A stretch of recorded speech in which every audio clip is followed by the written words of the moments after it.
Hello everyone, কেমন আছো তোমরা সবাই? চলে আসলাম আরও একটা সুন্দর রেসিপি নিয়ে। আজকে বানাবো নিরামিষ এঁচোড়। ভিডিওটা অবশ্যই এন্ড পর্যন্ত দেখো, আশা করি তোমাদের খুব ভালো লাগবে।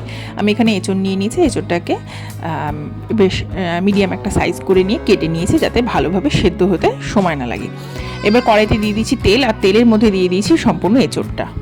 এবার দিয়ে দেবো নুন আর হলুদ, দিয়ে বেশ কিছুক্ষণ এঁচোড়টাকে নাড়াচাড়া দেবো। এবং এই স্টেজে বলে রাখি, আলুটাকেও কিন্তু আমি একসাথেই ভেজে নেব, আলাদা করে আর ভাজবো না। তো আলু আর এঁচোড়টাকে মিশিয়ে আমি মোটামুটি 10 মিনিট মতো লো টু মিডিয়াম ফ্লেমে করে দিয়ে ভেজে নেব। তো দেখতেই পাচ্ছ মোটামুটি ভাজা কিন্তু হয়ে গেছে। এবার আমি এঁচোড়গুলোকে আস্তে আস্তে তুলে নেব। আমি এখানে 500 গ্রাম মতো এঁচোড় নিয়েছি। তো এঁচোড়টাকে তুলে নিচ্ছি একটা পাত্রে। এঁচোড় আমরা সাধারণত আমিষভাবেই খেয়ে থাকি, কিন্তু তোমরা একবার নিরামিষভাবে বানিয়ে দেখো, এভাবে তোমাদের কিন্তু খুব ভালো লাগবে। দিয়ে দিলাম 4 টেবিল স্পুন মতো সর্ষের তেল। তেলের মধ্যে দিয়ে দিচ্ছি গোটা জিরে 1 টিস্পুন ফোড়ন, আর দিয়ে দিচ্ছি গরম মশলা 1 টিস্পুন। একটা তেজপাতা দিয়ে ফোড়নটা তৈরি করে নেব। ফোড়নটা হয়ে গেলে এবার একটা মশলা আমি আগে থেকে পেস্ট করে নিয়েছিলাম, তোমাদের মুখে বলে দিচ্ছি যে আমি কি মশলা পেস্ট করেছি।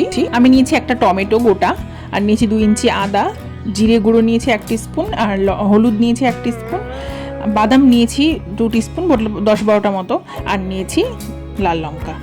দিয়ে ভালো করে আমি একটা মশলা পেস্ট করে নিয়েছি মিক্সার গ্রাইন্ডারে। সেই মশলাটাই কিন্তু দিয়ে দিলাম রান্নায়। এবার এই মশলাটাকে আমাদের খুব ভালো করে কষিয়ে নিতে হবে, একদম তেল ছেড়ে আসা পর্যন্ত। যেহেতু বাদাম দেওয়া আছে সেহেতু কিন্তু মাঝে মাঝেই নাড়াচাড়া দিয়ে রান্নাটা করে নিতে হবে, না হলে কড়াইয়ের নিচটা পুড়ে যেতে পারে।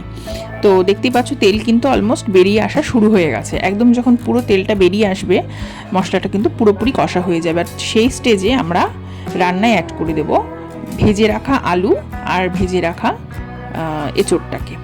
দেখতেই পাচ্ছ খুব সুন্দরভাবে তেল কিন্তু বেরিয়ে আসছে। মশলাটাকে তোমরা এইভাবেই কষাবে, আর বাদামটা কিন্তু অবশ্যই অ্যাড করবে।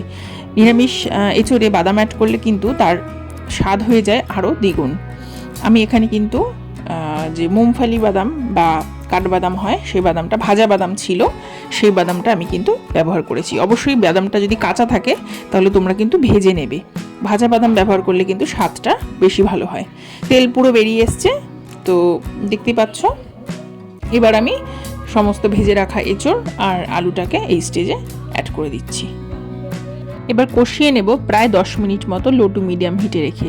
যদি দেখে যাও যে নিচটা লেগে যাচ্ছে, তো সেক্ষেত্রে সামান্য জল তোমরা অ্যাড করে নিতে পারো। আর কষা হয়ে গেলে কিন্তু আমি অবশ্যই গরম জল ব্যবহার করব। আমি রান্নাতে সাধারণত গরম জলই বেশিরভাগ ব্যবহার করে থাকি, আর এই ক্ষেত্রেও কিন্তু গরম জল ব্যবহার করব, তাহলে বা এঁচোড়টা আছে সেটা কিন্তু খুব সফট থাকবে। তো দিয়ে দিলাম জল পরিমাণ অনুযায়ী, যদিও এঁচোড়ে এবং আলুতে জল টেনে নেবে, এত জলটা আমি রাখবো না। এবার আমি এই স্টেজে 2 টিস্পুন মতো ক্রাশ করে নেওয়া বাদাম, ভেজে রাখা বাদাম, আর সামান্য ঘি আর গরম মশলা অ্যাড করে দিলাম। দিয়ে ভালো করে মিক্সিং করে নেব এবং রান্না করে নিয়েছি আরও 10 মিনিট মতো লো টু মিডিয়াম হিটে রেখে। কভার করে রান্না করেছি। তো চেক করে নিচ্ছি এই স্টেজে যে সেদ্ধ হয়েছে কিনা। ঝোলটাকে আমি একদম শুকিয়ে নিয়েছি। তো তৈরি আমাদের নিরামিষ এঁচোড়। তোমাদের কেমন লাগলো কমেন্ট করে জানিও। তোমরা সবাই খুব ভালো থেকো। চলে আসবো পরের দিন সুন্দর একটা রেসিপি নিয়ে। ভিডিওটা লাইক আর চ্যানেলটা কিন্তু তোমরা অবশ্যই সাবস্ক্রাইব করে নিও। আজকের মতো টাটা।